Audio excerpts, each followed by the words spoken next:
flickering torches cast long shadows across the cold stone walls of the Tower of London. It was a night thick with tension, the kind that hangs heavy in the air, almost tangible. Inside the dim chamber, Anne Boleyn stood alone, her heart pounding like a drum echoing in the silence.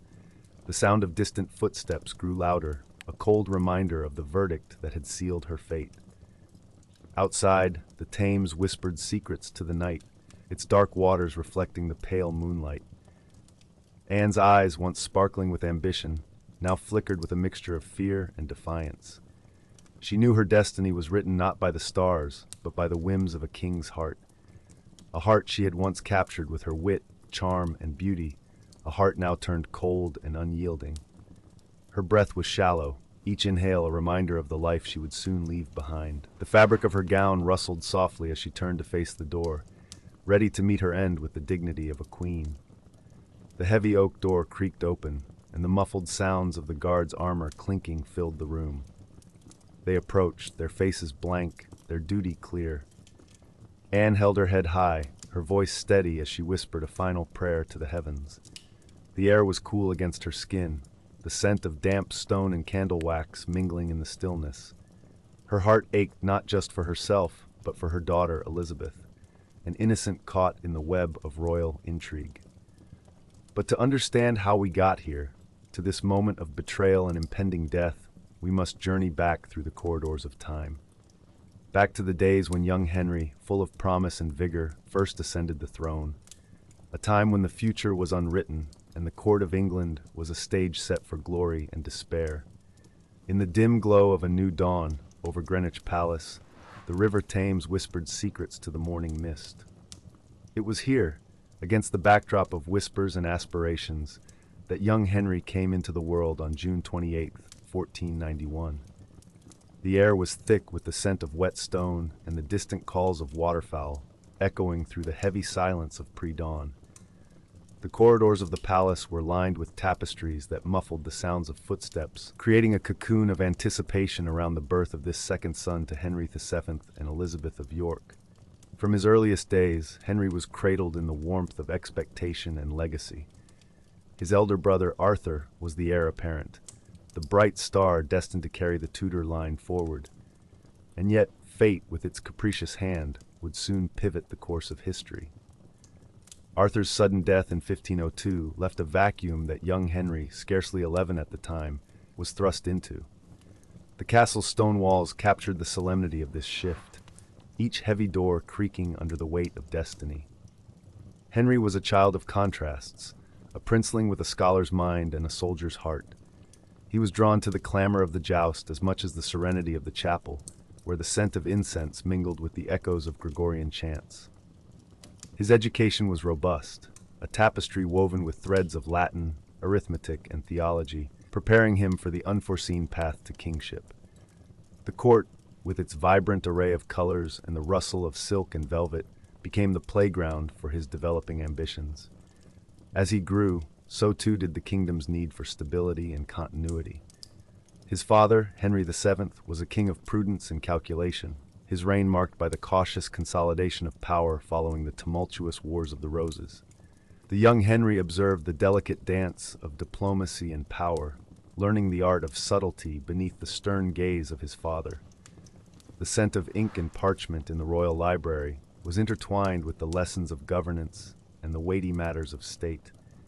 Yet beneath the polished veneer of courtly life, tensions simmered. The nobles, though outwardly loyal, nursed old grievances, and the specter of rebellion lingered in the shadows. Henry's ascent to the throne in 1509 was greeted with a mix of hope and apprehension. The air was thick with the fragrance of blooming roses, a poignant reminder of the fragile peace that needed constant tending. Henry's early reign was marked by a youthful exuberance that painted the court in vibrant hues. He was a king who relished the spectacle of power, the clashing of swords in tournaments, the lavish feasts where the laughter of courtiers mingled with the sweet notes of lutes and harps. Yet, beneath the surface, the weight of his father's expectations and the restless ambition of youth began to stir. The scent of roasted meats and spiced wine filled the grand halls as plans were laid for alliances and conquests. Amidst this backdrop, he met Catherine of Aragon, the Spanish princess who became his first queen. Their union, steeped in the promise of political alliance and the hope for a male heir, was solemnized in the grand halls of Westminster Abbey. The air was thick with the solemn intonations of vows exchanged beneath the soaring arches, the scent of lilies and candle wax mingling in a sacred dance.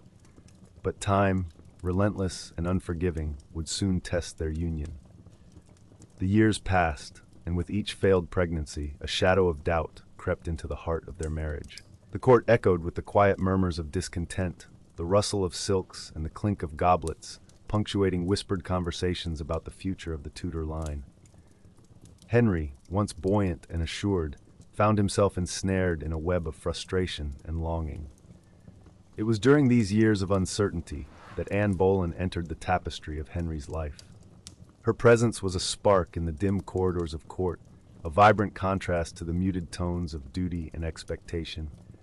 She moved through the court like a summer breeze, her laughter a melody that lingered in the air long after she had passed.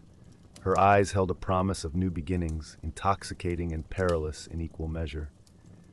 Henry, captivated by her charm and intellect, found in Anne a kindred spirit, a partner in his quest for renewal.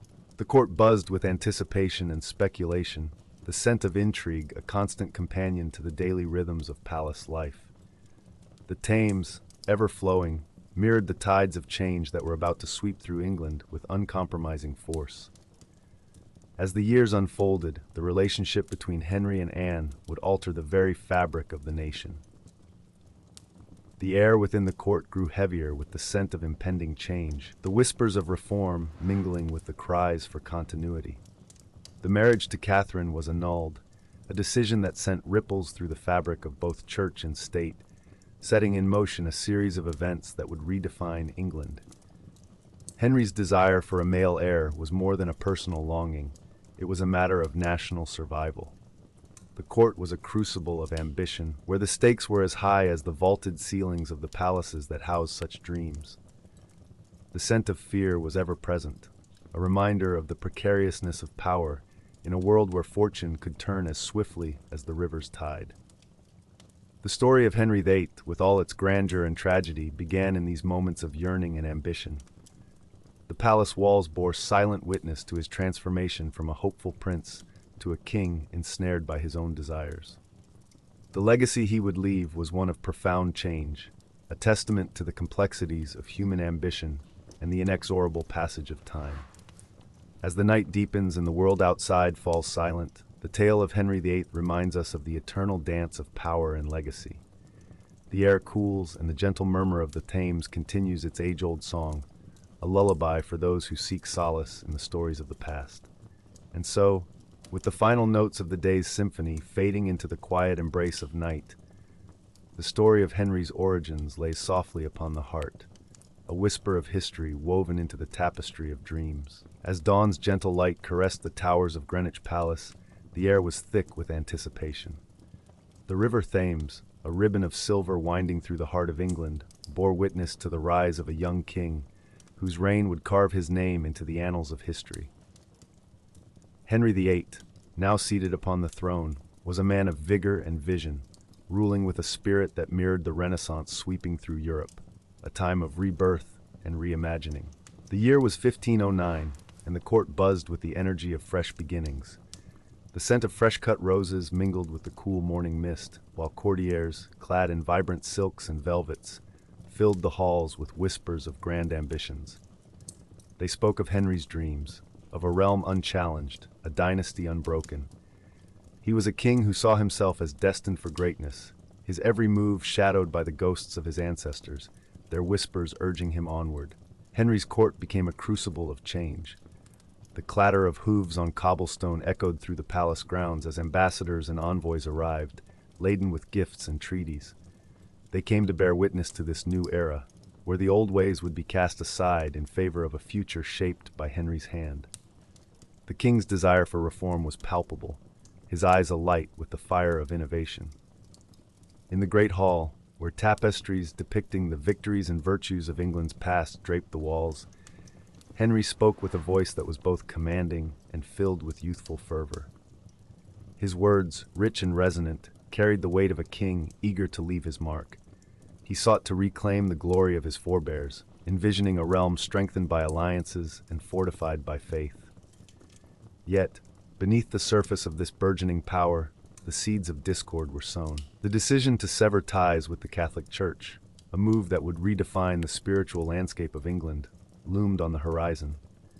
Henry's desire for a male heir, a longing that gnawed at him like a persistent specter, drove him to seek an annulment from Catherine of Aragon. It was a choice that would alter the course of history, but at this moment it was just a distant rumble, a storm gathering strength out of sight. The people of England watched with bated breath. To them, Henry was a figure of hope and uncertainty, a monarch whose decisions could lead them to prosperity or peril. In the bustling markets, the air thick with the scent of roasted chestnuts and the lively cries of merchants, townsfolk shared tales of the king's exploits.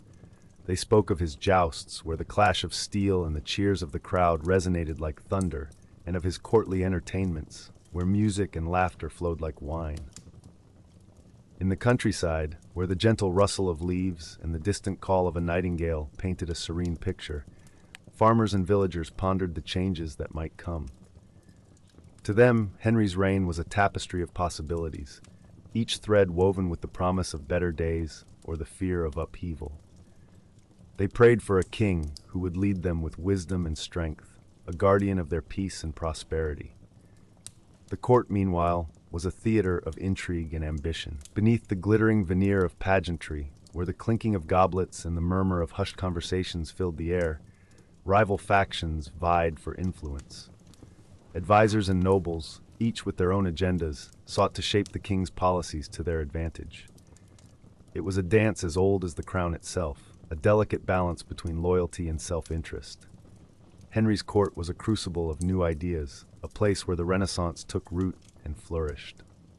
The clatter of quills on parchment and the soft rustle of turning pages could be heard in the libraries, where scholars and philosophers debated the great questions of their time.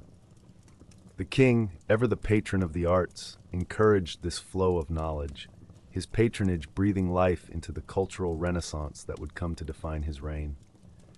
Amidst this tapestry of ambition and innovation, the king's personal life was a subject of ceaseless speculation. His marriage to Catherine, once a symbol of alliance and stability, now stood on precarious ground. The court was abuzz with rumors of Anne Boleyn, a lady whose wit and charm had caught the king's eye. Her presence was like a spark in a tinderbox, igniting whispers of change that rippled through the palace corridors.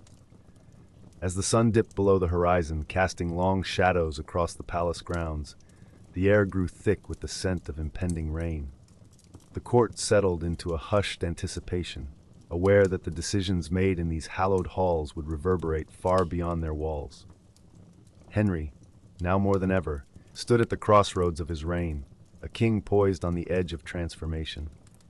The turning points that lay ahead were shrouded in uncertainty. Each choice, each decree, held the potential to alter the course of nations.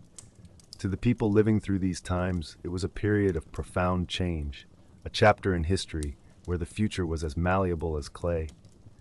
They believed they were witnessing the dawn of a new era, one defined by the strength and vision of a king determined to leave his indelible mark.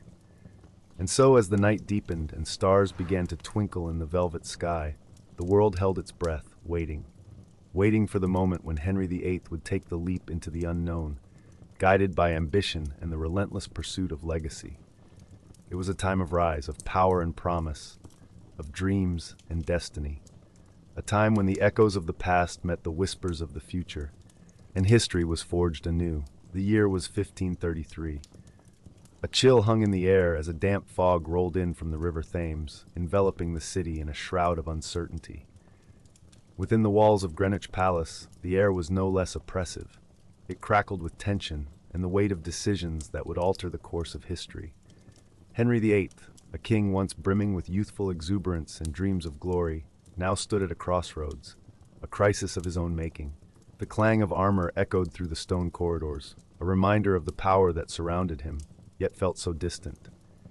Henry's desire for a male heir had set him on a path fraught with peril. His marriage to Catherine of Aragon, once a union of political alliance and hope, had failed to produce the desired son. A single daughter, Mary, had been their only child to survive infancy. The king's frustration simmered, his heart a cauldron of ambition and impatience. Whispers of Anne Boleyn's allure had danced through the court like a siren's song, drawing Henry ever closer to her magnetic presence. Anne was unlike any woman he had known, sharp-witted, beguiling, and fiercely determined. Her dark eyes seemed to hold secrets of the world beyond, and in her, Henry saw a chance for renewal. But to take her as his queen, the king needed more than affection. He needed divine permission. On a brisk winter's morning, an edict arrived from Rome. The Pope, once a distant figure of reverence, now loomed as an obstacle. He refused to grant the annulment Henry so desperately sought. The Vatican's decision was final, a decree that reverberated through the palace halls like the tolling of a death knell. The king's face, once flushed with the vigor of youth, hardened into a mask of determination. He would not be denied. It was on January 25th, 1533, that Henry and Anne wed in a secret ceremony, hidden from the prying eyes of those who would judge. The air was thick with incense and whispers, the vows exchanged like a pact sealed in shadows. The king's heart raced with a mix of triumph and trepidation. He had defied the church, a bold gambit that would either secure his dynasty or lead to ruin. As spring unfurled its green tendrils across the land, the seeds of change took root. The Act of Supremacy, passed in 1534, declared Henry the supreme head of the Church of England. With a stroke of the pen, the king severed ties with Rome, shaking the very foundations of Christendom. The monasteries, once bastions of faith and learning, faced dissolution. Stone by stone, their echoes of prayer and penance fading into silence. The human cost of Henry's ambitions stretched far beyond the court. In the bustling streets of London, the scent of freshly baked bread mingled with the sour tang of fear. Those who dared to question the king's authority faced dire consequences. Loyal subjects became traitors overnight, their fates sealed by the stroke of a quill. Heads rolled, and the executioner's block became a grim stage for those who defied the king. Among the sacrifices was Sir Thomas More, a man of principle and conviction. On a July morning in 1535, he ascended the scaffold at Tower Hill, the crowd hushed with reverence and dread. The blade gleamed in the sunlight, a harbinger of the inevitable. More's final words, a testament to his faith, lingered in the air long after his body had fallen. "I die the king's good servant, but God's first," he murmured, a whisper that echoed through history. In the countryside, the dissolution of the monasteries left scars on the land and its people. The abbeys, once centers of community and charity, lay in ruins. The air was thick with the scent of damp earth and the cries of the displaced. Fields once tended by monks were left fallow, and the sick and poor, who had found solace within the stone walls, wandered aimlessly, seeking shelter where none remained. Yet amidst the chaos and upheaval, Anne Boleyn rose as queen, crowned in a ceremony of unmatched splendor. The air was heavy with the fragrance of roses, and the sound of jubilant trumpets filled Westminster Abbey. She wore her crown with defiance and grace, her eyes meeting Henry's with a promise of the future they had dared to claim. But fate, ever capricious, had more twists in store. Anne's belly swelled with the promise of an heir, and hope blossomed within the palace walls. Yet when the child was born on a September afternoon in 1533, the cries that echoed were not those of a son, but a daughter. Elizabeth, they named her, a child whose destiny would one day eclipse the ambitions of her father and the sacrifices of her mother. Henry's disappointment was palpable, a shadow that darkened the ornate chambers of the palace.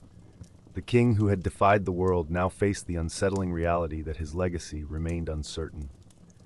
The court, once a place of revelry and promise, became a theater of whispers and intrigue. Anne, whose rise had been meteoric, now found herself ensnared in the web of courtly politics and the king's waning affections. As the years passed, the king's health began to falter. His once robust frame grew cumbersome, and the pain in his leg, a constant, gnawing reminder of his mortality, worsened. The scent of herbs and ointments lingered in his chambers, a futile attempt to stave off the inevitable. The king who had reshaped a nation now faced the slow, inexorable decline of his own power. The crisis, born of ambition and defiance, had set into motion a series of events that would resonate through the ages. Henry VIII's reign, a tapestry of triumph and tragedy, had left an indelible mark on the annals of history. As the sun dipped below the horizon, casting long shadows across the palace grounds, the air grew still, a moment of quiet reflection before the dawn of another uncertain day. And so the story of a king and his kingdom unfolded, a reminder of the fragile nature of power and the enduring legacy of those who dare to dream. The year was 1536, and the winds of change swept through England with a force that none could quite anticipate. The air was thick with the scent of damp stone and the sweet decay of autumn leaves swirling along the cobblestone streets. It was a year that would prove pivotal in the life of King Henry VIII and in the history of his realm. In the shadow of the Tower of London, a place steeped in silent echoes of power and betrayal, Anne Boleyn faced her final days. Her fate, sealed by the very man who once swore undying love, was a testament to the capricious nature of power. The whispers within the stone walls spoke of her impending doom, a soft murmur beneath the clamor of everyday life, a murmur that carried to every corner of the city. Meanwhile, in the court, Henry VIII, now burdened by the weight of his own decisions, found himself at a crossroads. The once vibrant king, with dreams of conquest and legacy, stood surrounded by the ghosts of his choices. The death of Catherine of Aragon earlier that year had been a turning point, a stark reminder of the fragility of life and the relentless march of time. Her passing, in a cold January, left the air heavy with a sense of loss, a subtle chill that lingered long after the frost had thawed. Henry's marriage to Anne had been a promise of renewal, a chance to secure the Tudor line with a male heir. But with only a daughter, Elizabeth, to show for their union, the promise had turned to desperation, the hope to bitterness.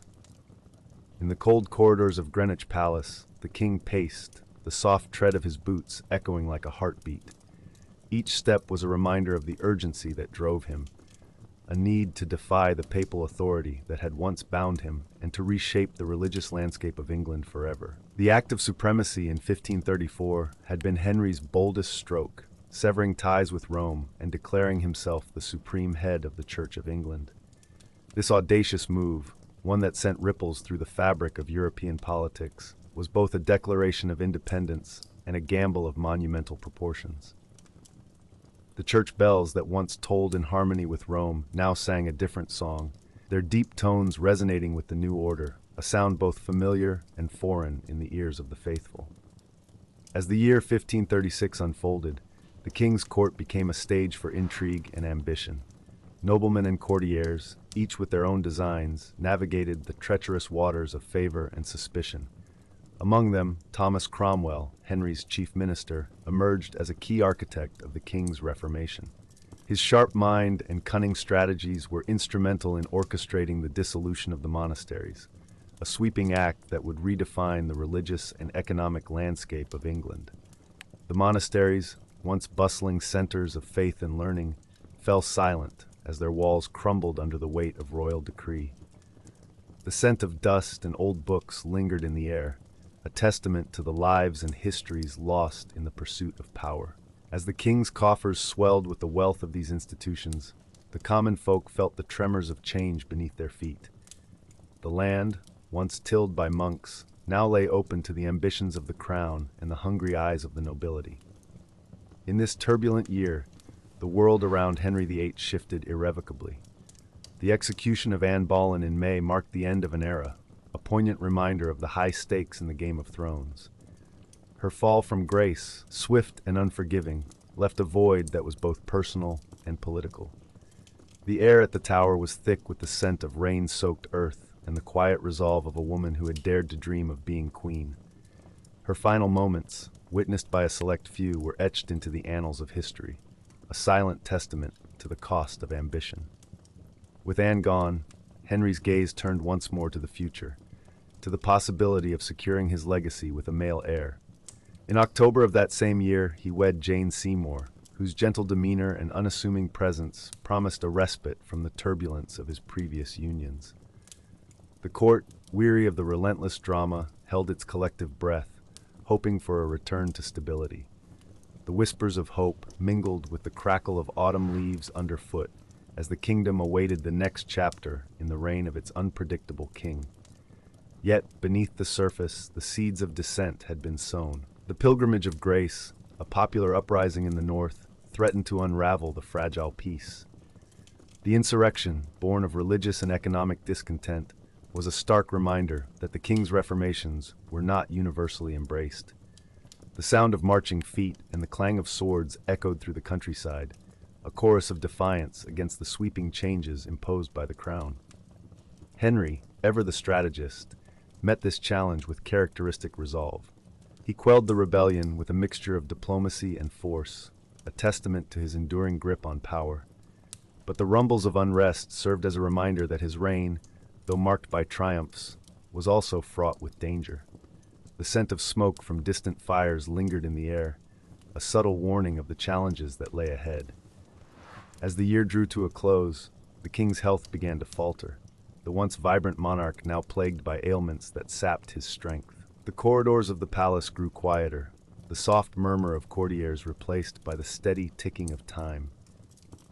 Henry's larger-than-life presence, once the fulcrum of the realm, began to recede, leaving behind a legacy that would echo through the centuries. In the stillness of the night, as the shadows lengthened and the world drifted toward slumber, the story of Henry VIII settled into its next phase. The king, with all his triumphs and tribulations, stood at the edge of an era, his legacy a tapestry woven from the threads of power and consequence. As sleep beckoned, the listener was left with the quiet understanding that history, much like life, is a series of turning points, each moment a step in the grand dance of time, each decision a note in the symphony of the past. In the dim light of dawn, a chill swept through the corridors of Greenwich Palace, carrying with it the weight of a kingdom in transition. The air hung heavy with the scent of damp stone and the faint echo of whispered prayers, remnants of a bygone era now firmly in the past. Henry VIII's reign had cast a long shadow, and as the sun rose over the River Thames, the world he left behind was one of both ruin and rebirth. The mornings were quieter now, the usual bustle of court life subdued, as if a collective breath was being held. The once vibrant tapestry of Henry's court, filled with the laughter and intrigue of courtiers, now felt threadbare and worn. In the absence of the king's commanding presence, the palace seemed to exhale softly, releasing tensions pent up over decades. The kingdom, too, was in a state of reflection. Across England, the dissolution of the monasteries had left scars on the landscape. Fields that once belonged to abbeys were now fallow, the laughter of monks and the solemn chants replaced by the rustling of leaves and the whisper of the wind. Villagers, whose lives had been intertwined with these religious havens, found themselves adrift, searching for new paths in a world that had shifted beneath their feet. In the weeks and months following Henry's death on that cold January day in 1547, England had to reckon with the legacy of a king whose ambitions had reshaped the very fabric of the nation. His passing was marked by a muted mourning, the kind that lingers in the heart rather than the streets. For Henry's subjects, there was much to mourn and much more to rebuild. The Queen's apartments, once bustling with the presence of Catherine Parr, Henry's sixth wife, were now silent. Catherine, a survivor in a court where survival was not guaranteed, had managed to outlive her husband. She retreated to her own estates, carrying with her memories of a marriage marked by both affection and necessity. Her future, though now her own to shape, was still entwined with the legacy of a king whose shadow she could not completely escape. Beyond the palace walls, in the bustling heart of London, the city slowly came to terms with the changes wrought by its late king. The dissolution had unleashed a tide of change that swept through the social and economic structures of the day. Merchants and craftsmen, once reliant on the patronage of the church, now sought new alliances and opportunities. The clatter of hooves and the calls of traders in the market square were underscored by a sense of cautious optimism, a belief that perhaps, amidst the ruins, something new could be built. The air in London was thick with the smell of coal smoke and the tang of the river, a constant reminder of the city's resilience. The Tower of London, its imposing silhouette etched against the sky, stood as a testament to the power struggles that had defined Henry's reign. It was here that many of his most decisive and divisive actions had played out. Now it loomed over a city that was learning to move forward, step by tentative step. For those who had served Henry, the aftermath was a time of reflection and adjustment. Thomas Cranmer, the Archbishop of Canterbury, found himself navigating a new landscape without the king who had once championed his cause. The Church, now severed from Rome, faced the daunting task of establishing its identity independent of its former ties. The echoes of sermons and the rustle of parchment in cathedral halls were constant reminders of the spiritual upheaval that had reshaped England. Despite the king's passing, the legacy of his religious reforms persisted. Parishioners across the country grappled with the new doctrines, their Sunday prayers now spoken in English rather than Latin. The familiar rhythms of the church calendar continued, but the sense of continuity was tinged with uncertainty. The old ways, so deeply ingrained, were giving way to something unfamiliar, yet the faith of the people endured. In the countryside, farmers went about their daily toil, their hands roughened by labor, their faces lined with stories of endurance. The dissolution had left its mark here too, as lands changed hands and new lords emerged from the ashes of the old order. The scent of freshly turned earth mingled with the crisp air, a reminder that despite the upheaval, life persisted. The cycle of the seasons continued, as unyielding as the tides of the Thames. Among the nobility, there was a sense of cautious anticipation. Edward VI, Henry's young son, now sat upon the throne, a boy king whose reign promised to continue the changes set in motion by his father. The court buzzed with speculation and ambition, the scent of opportunity mingling with the faint aroma of ink and parchment as letters and decrees were drafted, sealing the fates of many. Across the Channel, in Europe, the ripples of Henry's reign were felt as well. Diplomatic ties, once strained by his break with Rome, were slowly being reknit. Ambassadors exchanged wary glances over goblets of wine, their conversations laced with both hope and trepidation. England's place in the tapestry of European politics was being renegotiated, thread by thread. As spring arrived, the gardens of Greenwich Palace burst into bloom, a riot of color painting the landscape with the promise of renewal. The fragrance of roses and lavender filled the air, a gentle reminder that even in the wake of profound change, beauty could still flourish. The palace, like the kingdom it presided over, was slowly finding its footing once more. In the quiet moments, when the sun dipped below the horizon and the stars began to twinkle in the velvet sky, the stories of Henry VIII's reign lingered in the minds of those who had lived through it. Tales of love and betrayal, ambition and ruin, echoed softly in the night, woven into the very fabric of the land. England, a nation reshaped by the will of a king, stood on the brink of a new era, its people poised to write the next chapter of their shared history. The world in the aftermath of Henry VIII was one of both reflection and anticipation, a kingdom looking back on the reign of a man who had left an indelible mark, while also gazing forward into the uncertain, yet hopeful, dawn of a new age. As the gentle lull of the river Thames continued its eternal course, England too moved forward, ever onward, into the unfolding story of its own making. The story of Henry VIII, like the river Thames flowing past the Tower of London, has carved its way through the corridors of time, leaving sediment that shapes our world, even as the waters rush onward. In the centuries that followed his reign, his legacy swelled into a tapestry of tales, each thread woven with the colors of truth, myth, and memory. The air around his story feels heavy, like an ancient library cloaked in dust, whispering the secrets of a king who changed the course of history. Henry's life, marked by the clang of swords and the rustle of parchment, became a fertile ground for legend. Villagers and nobles alike spun stories that echoed through the halls of England and beyond, tales of a king who dared to defy the Pope and create his own church. The Church of England, born from Henry's bold ambitions and personal desires, stood as a testament to his legacy, a beacon of sovereignty, yet also a reminder of the turmoil wrought by his decisions. The dissolution of the monasteries, a campaign both ruthless and necessary in his eyes, reshaped the landscape of England, casting out monks and nuns while stripping the land of its sacred cloaks. In the years that followed, the Church of England grew roots deep into the soil of British identity. It offered a new kind of faith, one that spoke of autonomy from Rome, yet it also carried the burden of its violent birth.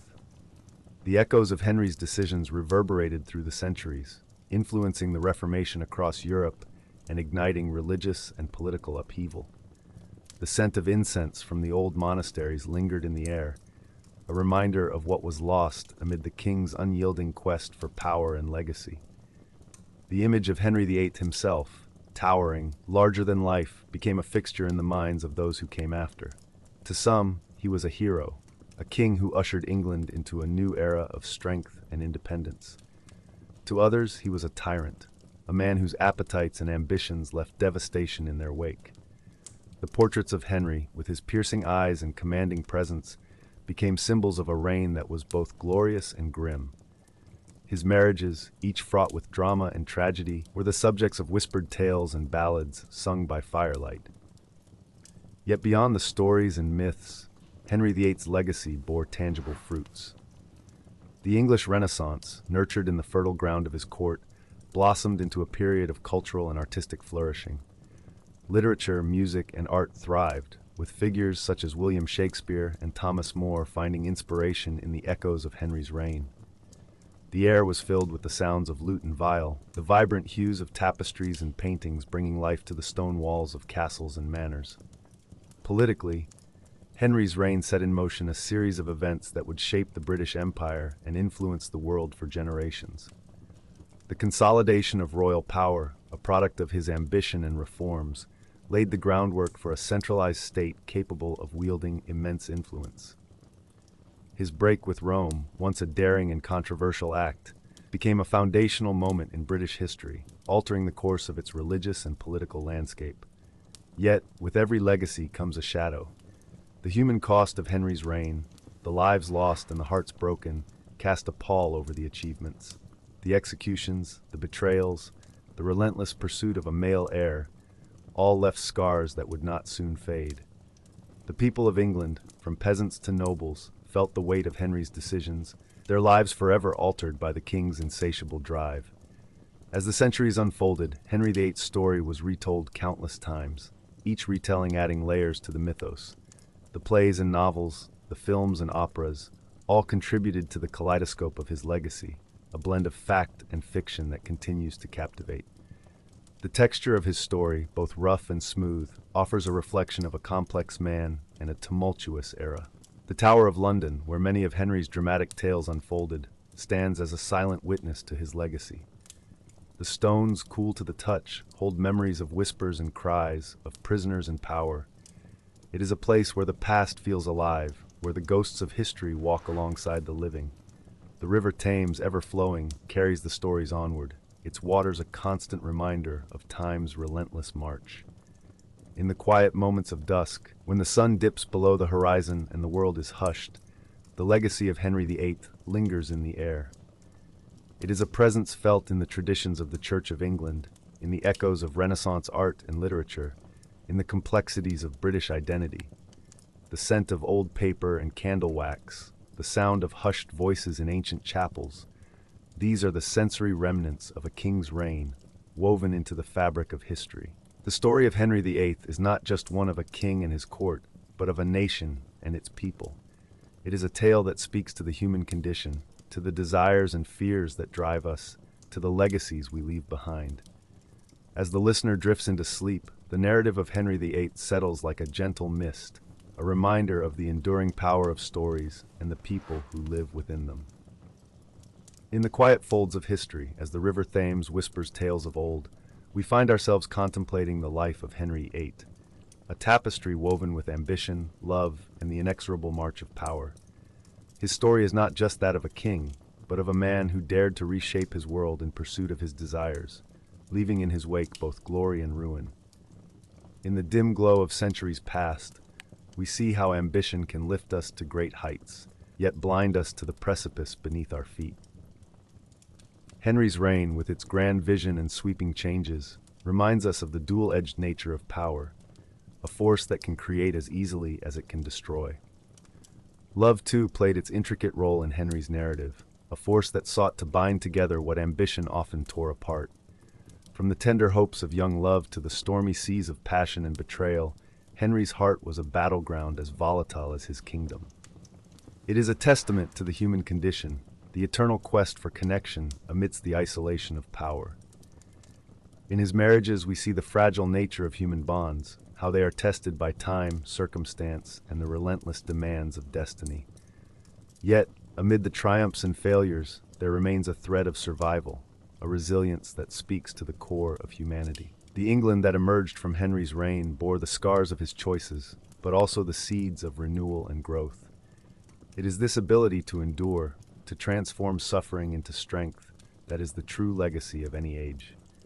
As we drift into the soft embrace of sleep, let these reflections linger, the echoes of a time when dreams and reality danced in the halls of power. And perhaps, in that gentle twilight, we find a piece of ourselves, a quiet understanding of the stories we all carry within.